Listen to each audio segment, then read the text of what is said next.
മരണമില്ലാത്ത ഏതു രോഗങ്ങൾക്കും ഈ സൂറത്ത് ഷിഫയാണ്. 70-ൽ പരം രോഗങ്ങൾക്കുള്ള രോഗശമനമാണ് ഈ സൂറത്ത്. അള്ളാഹുവുമായിട്ട് നേരിട്ട് മുനാജാത്ത് നടത്തുന്ന, സൂക്ഷ്മ സംഭാഷണം നടത്താൻ സാധിക്കുന്ന സൂറത്താണ് ഈ സൂറത്ത്. ഈ സൂറത്ത് ഓതുന്നയാൾക്ക് ജിന്ന് ഇൻസുകളുടെ, മനുഷ്യവർഗത്തിൻ്റെയും ജിന്ന് വർഗത്തിൻ്റെയും കണ്ണേറ് ഒരു കാരണവശാലും ബാധിക്കുകയില്ല എന്ന് മഹാന്മാർ നമ്മെ പരിചയപ്പെടുത്തിയിട്ടുണ്ട്. അലിയാർ തങ്ങളുടെ പ്രിയപുത്രൻ ഹസൻ റളിയല്ലാഹു അൻഹുവിന് രോഗം ബാധിച്ചപ്പോൾ ഒരു പാത്രം വെള്ളമെടുത്ത് ആ വെള്ളത്തിൽ ഈ സൂറത്ത് പാരായണം ചെയ്ത് ഓതിയിട്ട് 40 പ്രാവശ്യം മുഖവും കൈകാലുകളും തലയും തടവിയപ്പോൾ ആ രോഗം സുഖപ്പെട്ടു എന്നുള്ളതാണ്. അർശിൻ്റെ താഴെയുള്ള നിധികളിൽപ്പെട്ട വളരെ പ്രധാനപ്പെട്ട ഒരു നിധിയാണ് ഈ സൂറത്ത്. ഈ സൂറത്തിൻ്റെ മഹത്വങ്ങൾ പറഞ്ഞാൽ അതുമാത്രം പറയാൻ മാത്രമേ സമയമുണ്ടാവുകയുള്ളൂ. ഇൻഷാ അല്ലാഹ് വളരെ സവിശേഷമേറിയ വിശുദ്ധ ഖുർആനിലെ നമുക്കൊക്കെ കാണാതെ അറിയുന്ന, നമ്മളൊക്കെ എല്ലാ ദിവസവും ഓതാറുള്ള വളരെ പവിത്രമേറിയ ആ സൂറത്തിൻ്റെ മഹത്വങ്ങളും അതുകൊണ്ട് ചെയ്യാൻ സാധിക്കുന്ന അമലുകൾക്കുമൊക്കെയാണ് ഇന്ന് നമ്മൾ സംസാരിക്കുന്നത്. ഒരുപാട് രോഗങ്ങളെ കൊണ്ട് ബുദ്ധിമുട്ടുന്നവരുണ്ട്. നമ്മൾ പറഞ്ഞല്ലോ, അലിയാർ തങ്ങളുടെ പ്രിയപുത്രൻ ഹസൻ റളിയല്ലാഹു അൻഹുവിന് ഇങ്ങനെ രോഗം ബാധിച്ചപ്പോൾ 40 പ്രാവശ്യം ഇത് ഊതിയ വെള്ളം കൊണ്ട് പ്രത്യേകമായിട്ട് സ്നാനം ചെയ്തപ്പോൾ അത് മാറിയത് നമുക്ക് പാഠമാണെങ്കിൽ, നമുക്കൊക്കെ വലിയ രോഗങ്ങളുണ്ടല്ലോ, ആ രോഗങ്ങൾ മാറാനും അതുമായി ബന്ധപ്പെട്ട വിഷയങ്ങൾക്കൊക്കെ നമുക്കും ഇത് ഉപയോഗിക്കാവുന്നതാണ്. അല്ലാഹു സുബ്ഹാനഹു വ തആല നമ്മുടെയൊക്കെ രോഗങ്ങൾക്ക് ശിഫ നൽകട്ടെ. സിഹർ, കണ്ണേറ് പോലെയുള്ള വലിയ വലിയ ബുദ്ധിമുട്ടുകളിൽ നിന്ന് അല്ലാഹു നമുക്ക് സലാമത്ത് നൽകി അനുഗ്രഹിക്കുമാറാകട്ടെ. വിഷയത്തിലേക്ക് പ്രവേശിക്കുന്നതിൻ്റെ മുമ്പ് എല്ലാ ദിവസവും സൂചിപ്പിക്കാറുള്ളത് പോലെ തന്നെ നേരിട്ട് കാണാനുള്ള ഡേറ്റ് ചൊവ്വാഴ്ചകളിൽ മാത്രമാണ്. ചൊവ്വാഴ്ച നേരിട്ട് വരാൻ വേണ്ടി ബുക്ക് ചെയ്യാൻ വിളിക്കേണ്ടത് ഞായറാഴ്ച 10 മണിക്കാണ്. ഞായറാഴ്ച 10 മണിക്ക് വിളിച്ച് ബുക്ക് ചെയ്തതിന് ശേഷം മാത്രമാണ് വരേണ്ടത്. നോമ്പിന് കൺസൾട്ടേഷൻ ഉണ്ടായിരിക്കുന്നതല്ല, അത് പ്രത്യേകം എല്ലാവരെയും ഓർമ്മപ്പെടുത്തുകയാണ്. വിശുദ്ധ ഖുർആനിലെ വളരെ സവിശേഷമേറിയൊരു സൂറത്ത്, നമ്മളൊക്കെ സ്ഥിരമായി ഓതുന്ന സൂറത്ത് അല്ലേ? പക്ഷേ നമ്മൾക്ക് ഇതൊക്കെ ചെയ്യാനൊരു ആത്മാർത്ഥത വേണമെന്നുണ്ടെങ്കിൽ നമ്മൾ ആ സൂറത്തിനെ കുറിച്ച് കൃത്യമായിട്ടുള്ളൊരു പഠനം നടത്തണം. കേവലം അതിങ്ങനെ ജസ്റ്റ് ചൊല്ലുന്നതിനേക്കാളും ഉപരി അറിഞ്ഞു ചെയ്യുമ്പോഴുള്ള ഫലം വേറെ തന്നെയാണ്. അതുകൊണ്ടാണ് നമ്മൾ ഇത്തരം സൂറത്തുകളുടെ മഹത്വങ്ങളൊക്കെ ഹദീസിൻ്റെ ഗ്രന്ഥങ്ങളിൽ ഹബീബായ സല്ലല്ലാഹു അലൈഹി വസല്ലം തങ്ങൾ പറഞ്ഞത് വളരെ കൃത്യമായി നമ്മൾ വിശദീകരിക്കുന്നത്. എന്നിട്ടാണ് നമ്മളതുമായി ബന്ധപ്പെട്ട അമലുകളിലേക്ക് പ്രവേശിക്കുന്നത്. അള്ളാഹു നമുക്ക് പഠിക്കാനുള്ള തൗഫീഖ് നൽകി അനുഗ്രഹിക്കുമാറാകട്ടെ. നമ്മളിന്ന് ചർച്ച ചെയ്യുന്നത് നമുക്കൊക്കെ അറിയാവുന്ന സൂറത്തായ സൂറത്തുൽ ഫാത്തിഹയെക്കുറിച്ചാണ്. സൂറത്തുൽ ഫാത്തിഹയ്ക്ക് ഒരുപാട് പേരുകളുണ്ട്. നിങ്ങൾക്ക് അറിവുള്ളതും അറിവില്ലാത്തതുമായ എത്രയോ പേരുകളുണ്ട്. നമ്മുടെ അറിവിൻ്റെ പരിധികൾക്കും അപ്പുറമുള്ള എത്രയോ നാമങ്ങളുണ്ട്. ഓരോ വസ്തുവിനും ഓരോ കാര്യത്തിനും പേരുകൾ വർദ്ധിക്കുക എന്നുള്ളത് അതിൻ്റെ മഹത്വം കൂടുതലാണ് എന്നതാണ് സൂചിപ്പിക്കുന്നത്. നമുക്കൊക്കെ അറിയാം, സൂറത്തുൽ ഫാത്തിഹ അത് നമ്മൾ നിസ്കാരത്തിൽ നിർബന്ധമായി ഓതേണ്ട സൂറത്താണ്. ഫാത്തിഹത്തുൽ കിതാബ് എന്ന് സൂറത്തുൽ ഫാത്തിഹയ്ക്ക് പേരുണ്ട്. ഹബീബായ സല്ലല്ലാഹു അലൈഹി വസല്ലം തങ്ങൾ പറയുന്നുണ്ട്, സൂറത്തുൽ ഫാത്തിഹ ഖുർആനിൻ്റെ മാതാവും ഫാത്തിഹത്തുൽ കിതാബും സബ്ഉൽ മസാനിയുമാണ്. ഈ പേരിങ്ങനെ വരാനുള്ള കാരണം എന്താ? മുസ്ഹഫിലും നമ്മുടെ പഠനത്തിലും നമ്മുടെ ഓത്തിലും നമ്മുടെ നിസ്കാരത്തിലുമൊക്കെ തുടക്കം അത് ഫാത്തിഹയാണ്. വേറൊരു അഭിപ്രായത്തിൽ ആദ്യം അവതരിച്ചത് ഫാത്തിഹയാണ് എന്നാണ്. മറ്റൊരു അഭിപ്രായത്തിൽ ലൗഹിൽ ആദ്യം എഴുതിയതും ഫാത്തിഹയാണ് എന്നാണ്. ഇതിനൊക്കെ വിപരീതമായ മറ്റു അഭിപ്രായങ്ങളൊക്കെ ഉണ്ടാകാം. ഇങ്ങനൊരു അഭിപ്രായവും ഉണ്ട് എന്നുള്ളതാണ്.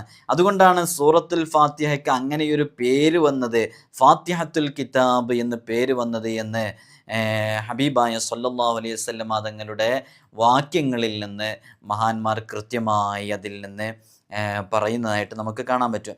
എല്ലാ വേദങ്ങളും തുടങ്ങുന്നത് സ്തുതി കൊണ്ടാണല്ലോ, ഹംദ് കൊണ്ടാണ് എല്ലാ വേദങ്ങളും തുടങ്ങുന്നത്.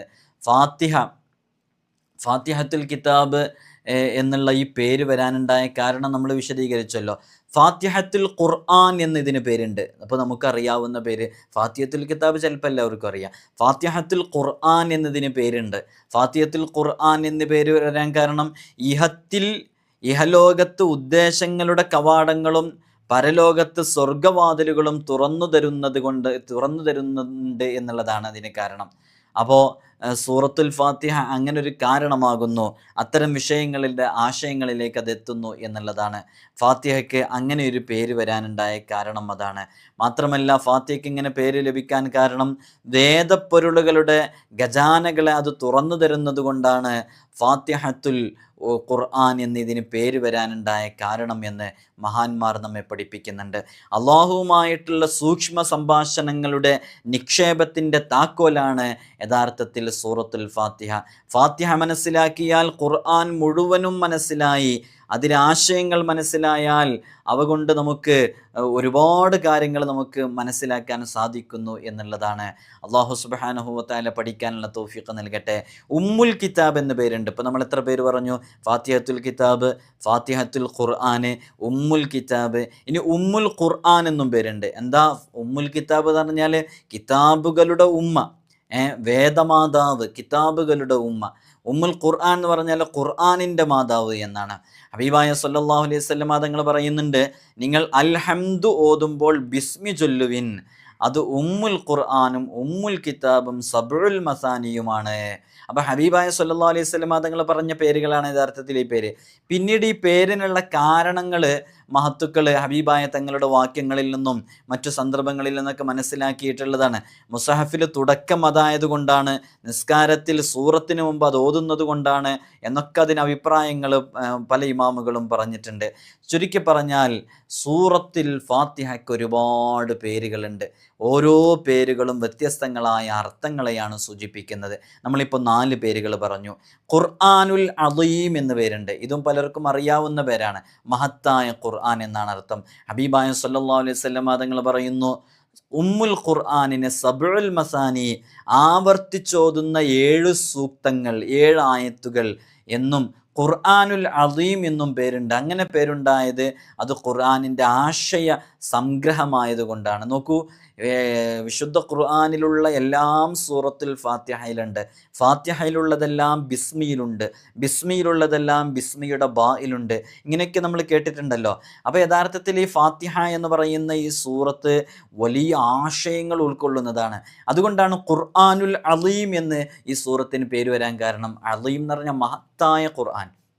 അപ്പോൾ മഹത്തായ ഖുർആൻ എന്നുള്ള പേര് വരാനുള്ള കാരണം എന്താ? ഈ സൂറത്തിലെ വിശുദ്ധ ഖുർആനിലെ എല്ലാ ആശയങ്ങളും ഈ സൂറത്തിൽ ഉൾക്കൊള്ളുന്നുണ്ട് എന്നുള്ളത് കൊണ്ടാണ്. ഇനി നിങ്ങൾ നോക്കൂ, 6ാമത്തെ പേര് സബ്ഉൽ മസാനി എന്നാണ്. സബ്ഉൽ മസാനി എന്ന് പറഞ്ഞാൽ ആവർത്തിച്ചോതുന്ന 7 സൂക്തങ്ങൾ, ആവർത്തിക്കപ്പെടുന്ന 7 ആയത്തുകൾ എന്നാണ്. ഇപ്പോൾ നമ്മൾ പറഞ്ഞല്ലോ, ഈ ഒരു പേര് നിരവധി ഹദീസുകളിൽ വന്നിട്ടുണ്ട്. നമ്മൾ ഹദ്ദാദിൻ്റെ ദുആയിൽ തന്നെ അല്ലാഹുമ്മ ഇന്നാ നസ്അലുക ബിഹഖിൽ ഫാത്തിഹത്തിൽ എന്ന് പറഞ്ഞിട്ട് നമ്മൾ ദുആ ചെയ്യുമ്പോൾ പ്രത്യേകമായിട്ട് അവിടെ നമ്മൾ ആ ഒരു പേര് പറയാറുണ്ട്. സബ്ഉൽ മസാനി എന്ന് പറയുന്ന പേര് വിശുദ്ധ ഖുർആനിലെ സൂറത്തുൽ ഫാത്തിഹയ്ക്കുണ്ട്. അതിന് കാരണം നമുക്കറിയാം, 7 ആയത്തുകളാണ് സൂറത്തുൽ ഫാത്തിഹയിലുള്ളത്. അവയാണെങ്കിലോ നിസ്കാരത്തിലും മറ്റും ആവർത്തിച്ച് നിത്യേന നാം ഓതുന്നത് മൂലമാണ് ഈ പേരുണ്ടായത് എന്ന് മഹാന്മാർ നമ്മെ പഠിപ്പിക്കുന്നുണ്ട്. അല്ലാഹു സുബ്ഹാനഹു വ തആല നമുക്ക് തൗഫീഖ് നൽകി അനുഗ്രഹിക്കുമാറാകട്ടെ. ചില ആളുകൾ സബ്ഉൽ മസാനി ആവർത്തിച്ച് ഇങ്ങനെ ഒരു പേര് ഇതിന് വരാനുള്ള കാരണമായിട്ട് അവർ പറഞ്ഞത്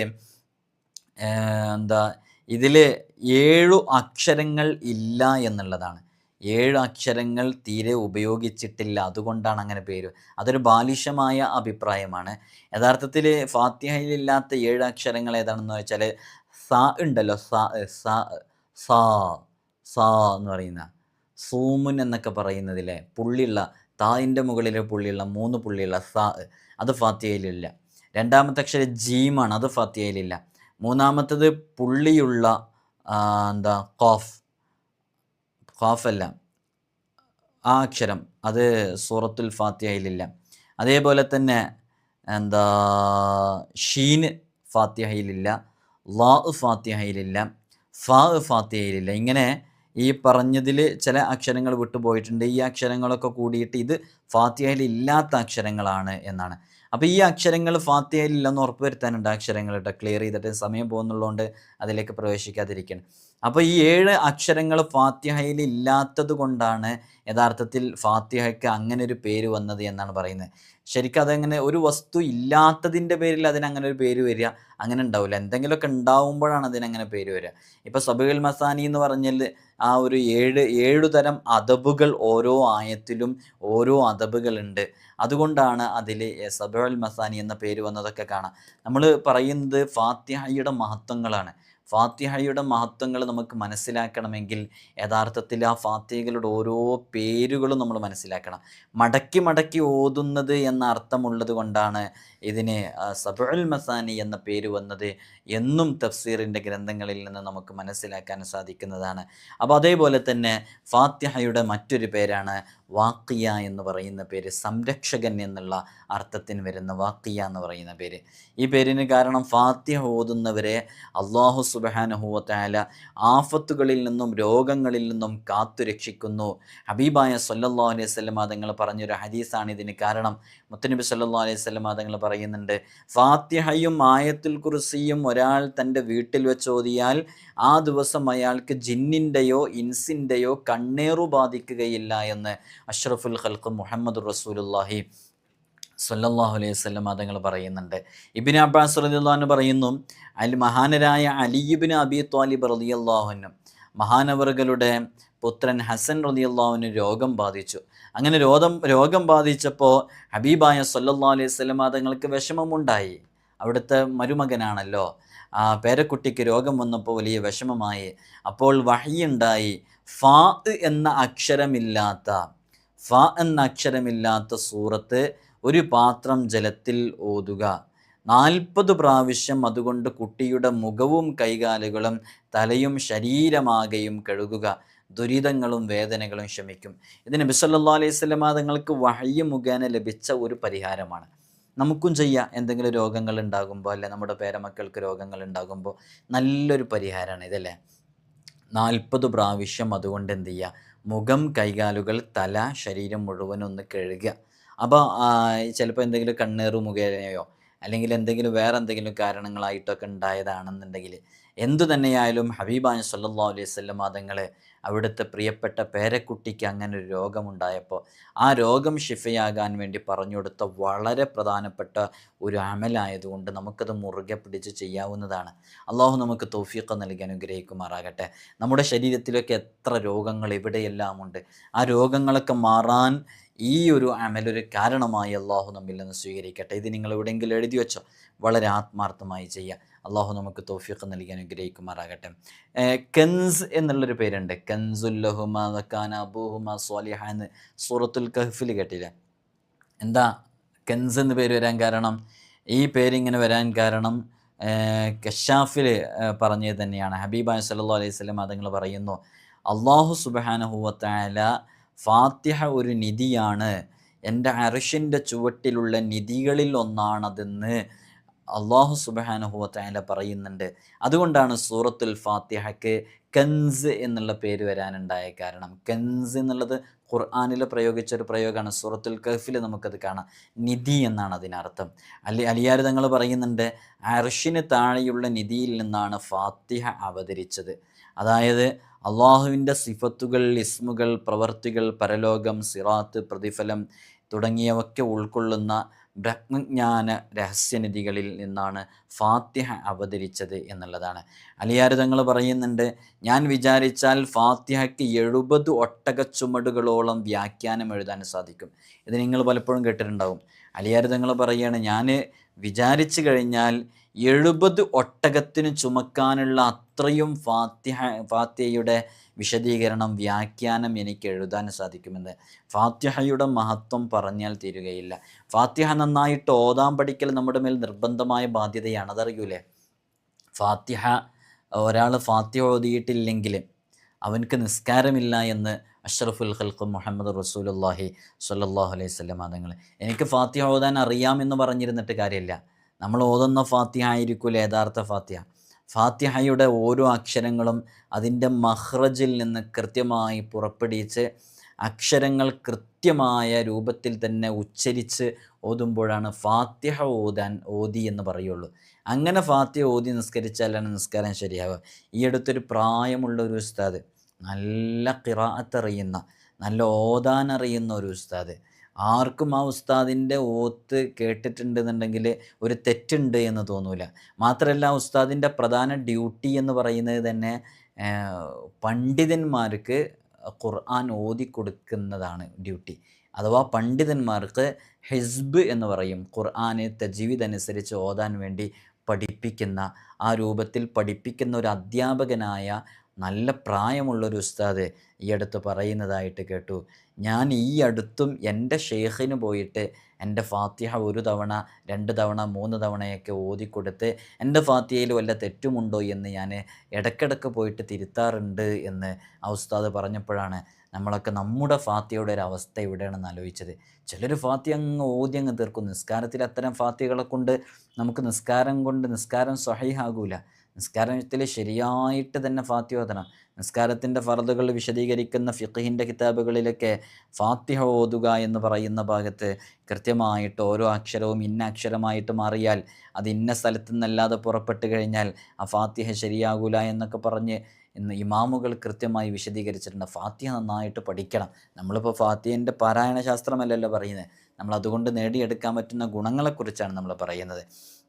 അപ്പോൾ അലിയാർ തങ്ങൾ പറയാണ്, ഫാത്തിഹ ഞാൻ വിചാരിച്ചാൽ ഫാത്തിഹയ്ക്ക് 70 ഒട്ടകച്ചുമടുകളോളം വ്യാഖ്യാനം എഴുതാൻ എനിക്ക് സാധിക്കുമെന്നുള്ളതാണ്. അള്ളാഹു നമുക്ക് ഫാത്തിഹ കൊണ്ട് നേടിയെടുക്കാനുള്ള എല്ലാ ഗുണങ്ങളും നേടിയെടുക്കാനുള്ള തൗഫീഖ് നൽകി അനുഗ്രഹിക്കുമാറാകട്ടെ. കാഫിയ എന്ന ഫാത്തിഹയ്ക്ക് പേരുണ്ട്, മതിയാക്കി തരുന്നത് എന്നാണ് ഇതിനർത്ഥം. എന്താണ് ഇതിൻ്റെ കാരണം? നിസ്കാരത്തിൽ മറ്റു സൂറത്തുകൾക്ക് പകരം ഇത് ഓതിയാൽ മതിയാകും, മറിച്ച് മറ്റേത് സൂറത്ത് ഓതിയാലും ഇതിന് പകരമാവില്ല. ഫാത്തിഹ ഓതൽ നിസ്കാരത്തിൻ്റെ ഒരു ഫർളാണ്, ഒരു റുക്കിനാണ്. ആ ഫാത്തിഹ ഓതിയാലേ നിസ്കാരം ശരിയാവുള്ളൂ. ഇനി ഏതെങ്കിലും ഒരു സൂറത്ത് ഫാത്തിഹയുടെ ഭാഗത്തേക്ക് ഓതാൻ പറ്റുമോ? ഇല്ല. ഫാത്തിഹയുടെ ഭാഗത്ത് ഫാത്തിഹ തന്നെ ഓതണം എന്നുള്ളതാണ്. നൃത്തത്തിൽ ഒരാൾ തക്ബീർ അല്ലിയിട്ട് ദുആഉൽ ഇഫ്തിതാഹ് വജ്ജഹത്ത് ഓതിയതിൻ്റെ ശേഷം ഫാത്തിഹയാണ് ഓതേണ്ടത്. ആ ഫാത്തിഹയ്ക്ക് പകരമായിട്ട് വേറെ ഏതെങ്കിലും സൂറത്ത് ഇതിനേക്കാളും വലുതോ ചെറിയതോ ആയ ഏത് സൂറത്ത് ഓതിയാലും പരിഹാരമാകില്ല. നേരെ മറിച്ച് ഒരാൾ ഫാത്തിഹ ഓതിയിട്ട് പിന്നൊരു സൂറത്ത് ഓതണം, അവിടെ ഫാത്തിഹ ഓതിയാലും കുഴപ്പമില്ല. അത് സൂറത്ത് എന്ന പരിഗണനയിൽ അവിടെ ഏത് സൂറത്തും ഓതാം, ഫാത്തിഹയും ഓതാം. പക്ഷേ ഫാത്തിഹയുടെ സ്ഥാനത്ത് ഫാത്തിഹ തന്നെ ഓതണം. അതുകൊണ്ടാണ് ഇതിന് കാഫിയ എന്ന് പേര് വരാൻ കാരണം, മതിയാക്കി തരുന്നത് എന്നാണ്. എന്താണ്? നിസ്കാരത്തിൽ മറ്റു സൂറത്തുകൾക്ക് പകരം ഈ സൂറത്ത് ഓതിയാൽ മതിയാകുന്നതാണ്. പക്ഷേ ഈ സൂറത്തിന് പകരം മറ്റൊരു സൂറത്തും മതിയാകുകയില്ല. അതുകൊണ്ടാണ് ഇതിനങ്ങനെ പേര് വരാനുള്ള കാരണം. അസാസ് എന്നുള്ള പേര് ഈ സൂറത്തിനുണ്ട്. എന്താണ് അസാസ് എന്നുള്ള പേര് വരാൻ കാരണം? ഫാത്തിഹ ഖുർആനിൻ്റെ ആദ്യത്തെ അധ്യായമാണ്. അതിൻ്റെ ഖുർആനിൻ്റെ ധാതുവുമാണ് യഥാർത്ഥത്തിൽ ഫാത്തിഹ എന്നുള്ളത്. അല്ലാഹു സുബ്ഹാനഹു വ തആല ഫാത്തിഹ കൃത്യമായി പഠിക്കാൻ അതൊരു തൗഫീഖാണ്. നേരത്തെ നമ്മൾ സൂചിപ്പിച്ചതുപോലെ തന്നെ നമ്മൾ ഇടയ്ക്കിടയ്ക്ക് ഏതെങ്കിലും ഒരു ഉസ്താദിൻ്റെ അടുക്കൽ പോയിട്ട് ഫാത്തിഹ ഓതിക്കൊടുക്കണം. ഓതിക്കൊടുത്തിട്ട് എൻ്റെ ഫാത്തിഹയ്ക്ക് എന്തെങ്കിലും തെറ്റുണ്ടോയെന്ന്. ഹിസ്ബിൻ്റെ ക്ലാസ് എന്ന് പറഞ്ഞാൽ ചിലപ്പോൾ 40 ദിവസം നീണ്ടു നിൽക്കുന്ന ക്ലാസ് ആയിരിക്കും. അപ്പോൾ അവർക്കൊക്കെ എപ്പോഴും ഖുർആനുമായിട്ട് ബന്ധപ്പെടുന്നവരും ഖുർആനിൻ്റെ ഓരോ നിയമങ്ങളും സൂക്ഷിച്ച് അതിൻ്റെ അക്ഷരങ്ങൾ കൃത്യമായി പുറപ്പെടുവിച്ച് ഓതുന്ന, ആ കൃത്യമായി മുഴുവനായിട്ട് ഓതാനറിയുന്ന ഉസ്താദുമാർ തന്നെ, അത് പഠിപ്പിച്ചു കൊടുക്കുന്ന ഉസ്താദുമാർ തന്നെ അവരുടെ ഗുരുവര്യന്മാർക്ക് ഇടയ്ക്കിടയ്ക്ക് എൻ്റെ ഫാത്തിഹയിൽ തെറ്റുണ്ടോയെന്ന് പോയി ഓതി കൊടുക്കാറുണ്ട് എന്ന് പറയുമ്പോൾ നമ്മളൊക്കെ ഫാത്തിഹ എത്രത്തോളം നമ്മുടെ ഉസ്താദുമാർക്കൊക്കെ ഓതിയിട്ട് എന്തെങ്കിലും തെറ്റുണ്ടോ എന്ന് ചോദിച്ച് നമ്മൾ മനസ്സിലാക്കണം. അങ്ങനെയുള്ള വല്ല കോഴ്സുകളിലൊക്കെ ചേർന്ന് പഠിക്കുകയും വേണം. ഫാത്തിഹ കൃത്യമായിട്ട് അക്ഷരം, ഇപ്പോൾ അതിന് കൂടുതൽ പൈസ ഒന്നും ചിലവാക്കേണ്ട ആവശ്യമില്ല. നമ്മൾ കൃത്യമായിട്ട് നമ്മുടെ സോഷ്യൽ മീഡിയ ഉപയോഗിച്ച് നമുക്ക് ഫാത്തിഹ കാണാതെ അതിൻ്റെ തജ്വീദ് അനുസരിച്ച് പഠിക്കാവുന്നതേ ഉള്ളൂ. ഒരുപാട് വീഡിയോസ് ഫാത്തിഹ കൃത്യമായിട്ട് ഓതി പഠിപ്പിച്ചിരുന്ന, നമ്മുടെ വായ എങ്ങനെയാവണം, ചുണ്ട് എങ്ങനെയാവണം, നാവ് എങ്ങനെയാവണം, നാവിൻ്റെ തല ഏതു ഭാഗത്ത് സ്പർശിക്കണം, ഓരോ അക്ഷരങ്ങളും പുറപ്പെടുവിക്കുമ്പോൾ എന്നൊക്കെ പഠിക്കാനുള്ള സംവിധാനങ്ങൾ ഉണ്ടായിട്ട് ഇന്ന് പഠിക്കാതെ പോയിട്ടുണ്ടെങ്കിൽ നമ്മൾ കുറ്റക്കാരാകുന്നതാണ്. അള്ളാഹു നമുക്ക് അത്തരം പ്രയാസങ്ങളെ തൊട്ട് നമുക്ക് വലിയ സലാമത്ത് നൽകട്ടെ. നമ്മൾ ഇത്രയും നാൾ നിസ്കരിച്ച നിസ്കാരത്തിലൊക്കെ ഫാത്തിഹ എത്രത്തോളം ശരിയായിട്ടുണ്ട് എന്നുള്ളത് നമുക്ക് പോലും അറിയൂല. അള്ളാഹു ആ ഫാത്തിഹ കൊണ്ട് രക്ഷപ്പെടുന്ന കൃത്യമായി ഓതുന്ന ആളുകളുടെ കൂട്ടത്തിൽ ഉൾപ്പെടുത്തി അനുഗ്രഹിക്കുമാറാകട്ടെ. ഫാത്തിഹയുടെ മറ്റൊരു പേരാണ് അൽ ഹംദ് എന്നുള്ള പേര്. അതിന് കാരണം നമുക്കറിയാം ഫാത്തിഹയുടെ ആദ്യ ഭാഗം തന്നെ ഹംദ് കൊണ്ടാണ് തുടങ്ങുന്നത് അല്ലേ. അൽഹംദുലില്ലാഹി റബ്ബിൽ ആലമീൻ, ബിസ്മി ഫാത്തിഹയിൽ പെട്ടതല്ല എന്ന് വെക്കുന്ന സമയത്ത്. അപ്പോൾ ഹംദ് കൊണ്ടാണ് തുടങ്ങുന്നത്. അതുകൊണ്ട് തന്നെ ശുക്ർ എന്നുള്ള നാമവും ഈ സൂറത്തിനുണ്ട്. അതിൽ ശുക്രുമായി ബന്ധപ്പെട്ട അള്ളാഹുവിനെ ഈ ഫാത്തിഹ ഓതി കഴിഞ്ഞാൽ ഒരു എന്താ ഹബീബായ് സല്ലല്ലാഹു അലൈഹി വസല്ലം തങ്ങൾ പറഞ്ഞ് അൽഹംദുലില്ലാഹി റബ്ബിൽ ആലമീൻ എന്ന് ചൊല്ലിയാൽ അള്ളാഹുവിന് നീ നന്ദി പറഞ്ഞു എന്നുള്ളതാണ്. അപ്പോൾ യഥാർത്ഥത്തിൽ ശുക്ർ എന്നുള്ളൊരു പേരും ഹംദ് എന്നുള്ള പേരും ഈ സൂറത്തുൽ ഫാത്തിഹക്കുണ്ട് എന്നുള്ളതാണ്. അള്ളാഹു നമുക്ക് പഠിക്കാനുള്ള തൗഫീഖ് നൽകി അനുഗ്രഹിക്കുമാറാകട്ടെ. അതേപോലെ തന്നെ ഫാത്തിഹയുടെ വളരെ ശ്രേഷ്ഠമേറിയ മറ്റു ചില നാമങ്ങളുണ്ട്. ഒരുപാട് നാമങ്ങളുണ്ട് ഫാത്തിഹയ്ക്ക്. അതിൽ പെട്ടതാണ് റൂഹാനിയായ ജിഹ. ഇത് പുണ്യാത്മാക്കളുടേതാണ്. അള്ളാഹുവിൻ്റെ സൃഷ്ടി രഹസ്യങ്ങളെക്കുറിച്ച്, തെർബീയത്തിനെക്കുറിച്ച്, ശുദ്ധീകരണത്തെക്കുറിച്ച് കൽബ് കൊണ്ടുള്ള സ്മരണയാണിത് യഥാർത്ഥത്തിൽ. റുഖിയത്ത് എന്ന് സൂറത്തുൽ ഫാത്തിഹയ്ക്ക് പേരുണ്ട്. ചില സ്വഹാബാക്കൾക്കൊക്കെ വിഷം തീണ്ടിയപ്പോൾ ആ വിഷം ഇത് മന്ത്രിച്ചുകൊണ്ടാണ് ഷിഫയാക്കിയത്. വേദനകളും ദുരിതങ്ങളും ഇതുകൊണ്ട് ചികിത്സിച്ചിട്ടുമുണ്ട്. അതുകൊണ്ട് തന്നെ റുഖിയത്ത് എന്ന് ഇതിന് പേരുണ്ട്. മന്ത്രം എന്നാണല്ലോ റുഖിയത്ത് എന്ന് പറഞ്ഞാൽ അതിൻ്റെ അർത്ഥം. അതുകൊണ്ട് തന്നെ ഈ സൂറത്ത് 7 വട്ടം മന്ത്രിച്ച് അൽഹംദുലില്ലാഹി എന്ന് പറയുന്ന സൂറത്ത് അഥവാ സൂറത്തുൽ ഹംദ്, സൂറത്തുൽ ഫാത്തിഹ 7 തവണ മന്ത്രിച്ച് അത് കൊടുത്തപ്പോൾ ആ രോഗം മാറി എന്നുള്ളത് നമുക്ക് കാണാൻ സാധിക്കുന്നതാണ്. നമ്മൾ പലപ്പോഴും ആ സംഭവം വിവരിച്ചിട്ടുണ്ട്. നബി സല്ലല്ലാഹു അലൈഹി വസല്ലം തങ്ങൾ 30 വാഹനക്കാരെ ഒരു സൈനിക നടപടിക്കായി അയച്ചു. അങ്ങനെ ഒരു അറബി ഗോത്രവുമായി ബന്ധപ്പെട്ട് അവിടെ വിശ്രമിക്കാൻ വേണ്ടി നിന്നപ്പോൾ അവിടെ ഉണ്ടായിരുന്ന ചില ഗോത്രക്കാർ നബി സല്ലല്ലാഹു അലൈഹി വസല്ലം തങ്ങൾ പറഞ്ഞയച്ച അവരെ വല്ലാതെ ആക്ഷേപിച്ചു. അങ്ങനെ അവർ ആതിഥ്യരായിട്ട് സ്വീകരിക്കാൻ അവരെ വിസമ്മതിച്ചു എന്നുള്ളതാണ്. പിന്നെ അങ്ങനെ കുറച്ച് കഴിഞ്ഞപ്പോൾ അവരുടെ കൂട്ടത്തിൽ ഒരാൾക്ക് ഒരു വിഷമേറ്റു എന്നുള്ളതാണ്. അങ്ങനെ വിഷമേറ്റപ്പോൾ നിങ്ങൾ ഇങ്ങനെ തേള് വല്ലതൊക്കെ കുത്തിയിട്ടുള്ള വിഷം ഇറക്കുമെന്ന് ചോദിച്ചപ്പോൾ മന്ത്രമറിയുന്ന ആരെങ്കിലും നിങ്ങളുടെ കൂട്ടത്തിലുണ്ടോ ചോദിച്ചപ്പോൾ ഉണ്ട് എന്ന് പറയുകയും, പക്ഷേ ഞങ്ങൾ പ്രതിഫലം തരാതെ ഒന്നും ചെയ്യൂല. കാരണം എന്താണെന്ന് വെച്ചാൽ നിങ്ങൾ നേരത്തെ ഞങ്ങൾ ഇവിടെ വന്ന് താമസിക്കാൻ വേണ്ടി തയ്യാറായപ്പോൾ ഞങ്ങൾ ആക്ഷേപിച്ചവരും അധിക്ഷേപിച്ചവരും ഞങ്ങൾ ആതിഥ്യ മര്യാദ കാണിക്കാത്തവരുമാണ്. അതുകൊണ്ട് തന്നെ നിങ്ങൾ അതിന് പ്രതിഫലം തരണം എന്ന് പറഞ്ഞു. അപ്പോൾ പറഞ്ഞു എന്നാൽ ഞങ്ങൾ 30 ആടുകളെ തരാമെന്ന് പറഞ്ഞു. അങ്ങനെ 30 ആടുകളെ തരാമെന്ന് പറഞ്ഞപ്പോൾ മന്ത്രിക്കാൻ തുടങ്ങി. എന്താണ് മന്ത്രിച്ചത്? 7 തവണ ഫാത്തിഹ ഓതി മന്ത്രിച്ചു കൊടുത്തു. അങ്ങനെ ആ ഫാത്തിഹ ഓതി മന്ത്രിച്ചു കൊടുത്തപ്പോൾ ആ വിഷം ഇറങ്ങി എന്നുള്ളത് ഹദീസിൻ്റെ ഗ്രന്ഥങ്ങളിൽ നമുക്ക് മനസ്സിലാക്കാൻ പറ്റും. ഈ ഒരു ഹദീസിൻ്റെ കൃത്യമായ രൂപം നമ്മൾ മറ്റൊരു സന്ദർഭത്തിൽ നമ്മൾ വിശദീകരിച്ചതാണ്. അതുകൊണ്ടാണ് പെട്ടെന്ന് അങ്ങനെ പറഞ്ഞു പോയത്. അതേപോലെ തന്നെ ഷിഫാ എന്നുള്ള പേര് ഈ സൂറത്തിനുണ്ട്. ഹബീബായ സല്ലല്ലാഹു അലൈഹി വസല്ലം നിങ്ങൾ പറയുന്നു ഫാത്തിഹ വിഷത്തിന് ശമനാഔഷധിയാണ്. ജാബിർ റളിയല്ലാഹു റിപ്പോർട്ട് ചെയ്യുന്ന ഫാത്തിഹ എല്ലാ രോഗത്തിനും ശമനമാണ്, മരണമൊഴികെയുള്ള എല്ലാ രോഗത്തിനും. ഹബീബായ സല്ലല്ലാഹു അലൈഹി വസല്ലം തങ്ങൾ ഫാത്തിഹ എല്ലാ രോഗത്തിനും ശമനമാണെന്ന് പറഞ്ഞിട്ടുണ്ട്. അപ്പോൾ ഏത് രോഗങ്ങളുണ്ടോ അതിനെ നല്ല വിശ്വാസത്തോടു കൂടെ ഫാത്തിഹ പാരായണം ചെയ്താൽ മതി. ഇമാം മുനാവി റളിയല്ലാഹു അൻഹു ഇതിന് വ്യാഖ്യാനം നൽകിയത് ഇങ്ങനെയാണ്: ഈ അജ്ഞത, പാപം, പ്രത്യക്ഷവും പരോക്ഷവുമായ രോഗങ്ങൾ എന്നിവയ്ക്കെല്ലാം ഈ ഫാത്തിഹ എന്ന് പറയുന്ന സൂറത്ത് അത് ശമനമാണ്. ഖുർആനിൻ്റെ ആശയങ്ങളിൽ ചിന്തിക്കുകയും ജീവിതത്തിൽ പകർത്തുകയും യഖീൻ വർദ്ധിക്കുകയും ചെയ്തവർക്ക് ഏതു കാര്യത്തിനും ഖുർആൻ ഒറ്റമൂലിയാണ് എന്നുള്ളതാണ്. മറ്റൊരു പേരാണ് ഷാഫിയത്ത് എന്നുള്ളത്. ഷാഫിയത്ത് എന്ന് പറഞ്ഞിട്ടുണ്ടെങ്കിൽ സൂറത്തുൽ ഫാത്തിഹ അത് ശമനമാണ്. വേദനകളും ദുരിതങ്ങളും രോഗങ്ങളും ഖുർആൻ ശമിപ്പിക്കുന്നു എന്നുള്ളതാണ്. ഹബീബായ സല്ലല്ലാഹു അലൈഹി വസല്ലം തങ്ങൾ പറയുന്നുണ്ട് ഫാത്തിഹയിൽ 70-ൽ പരം രോഗശമനമുണ്ട് സൂറത്തുൽ ഫാത്തിഹയിൽ എന്നാണ്. സ്വലാത്ത് എന്നതിന് പേരുണ്ട്. കാരണം നിസ്കാരം നിലകൊള്ളുന്നത് ഫാത്തിഹയുടെ മേലിലാണ്. സൂറത്തു സ്വലാത്ത് എന്നുള്ള പേരൊക്കെ സൂറത്തുൽ ഫാത്തിഹയ്ക്ക് ഉണ്ട് എന്നുള്ളത് അറിയോ? സ്വലാത്ത് എന്നുള്ള പേരുണ്ട്. അപ്പോൾ ഫാത്തിഹ ഇല്ലാതെ നിസ്കാരമില്ലല്ലോ. അതുകൊണ്ടാണ് ഇതിന് സ്വലാത്ത് എന്നുള്ള പേര് വന്നു എന്നുള്ളതാണ്. അങ്ങനെ ഫാത്തിഹയിലേക്ക് നോക്കുമ്പോൾ ഫാത്തിഹ കൊണ്ട് ചികിത്സ തുടങ്ങാത്ത ഒരാളില്ല. ഏത് പരിഹാരങ്ങൾ ചെയ്യുമ്പോഴും ആദ്യമായിട്ട് അവർ എന്ത് അമലുകൾ ചെയ്യുമ്പോഴും ആദ്യം അവർ ചെയ്യാറുള്ളത് ഫാത്തിഹ ഓതുക എന്നുള്ളതാണ്.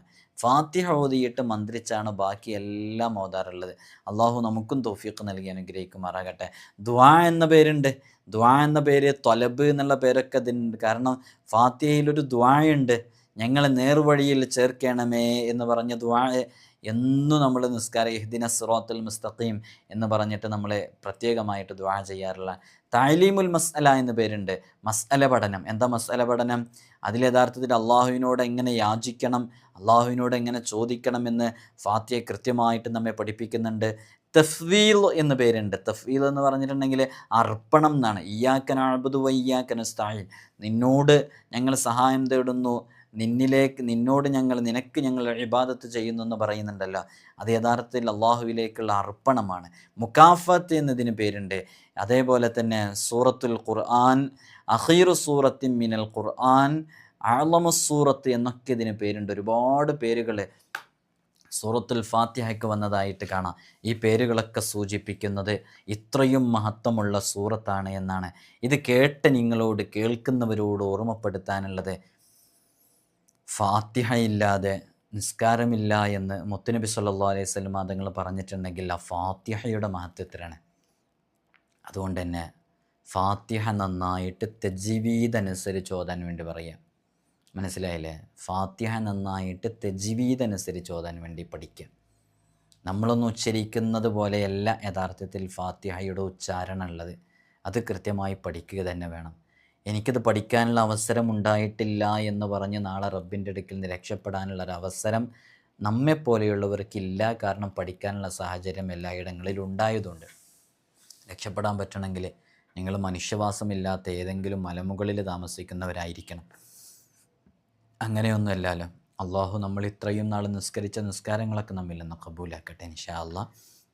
ഒരാവർത്തി കൂടി ഓർമ്മപ്പെടുത്തണം, നമ്മുടെ ദർസിലേക്ക് ഈ വിനീതൻ തന്നെ നേരിട്ട് നടത്തുന്ന ദർസാണ്. അഡ്മിഷന് വേണ്ടി കോൺടാക്റ്റ് ചെയ്യേണ്ടവർ വളരെ പെട്ടെന്ന് തന്നെ അറിയിക്കുക. നമ്മൾ ഇൻ്റർവ്യൂവിന് വേണ്ടിയിട്ട് ഡേറ്റ് കൊടുത്തിട്ടുണ്ട് പലർക്കും. ഇൻഷാ അള്ളാഹ്. അള്ളാഹു നമുക്ക് സലാമത്ത് നൽകട്ടെ. എല്ലാവരും ദുആ ചെയ്യണമെന്ന് വസിയത്ത് ചെയ്യുന്നു. അസ്സലാമു അലൈക്കും വറഹ്മത്തുള്ളാഹി.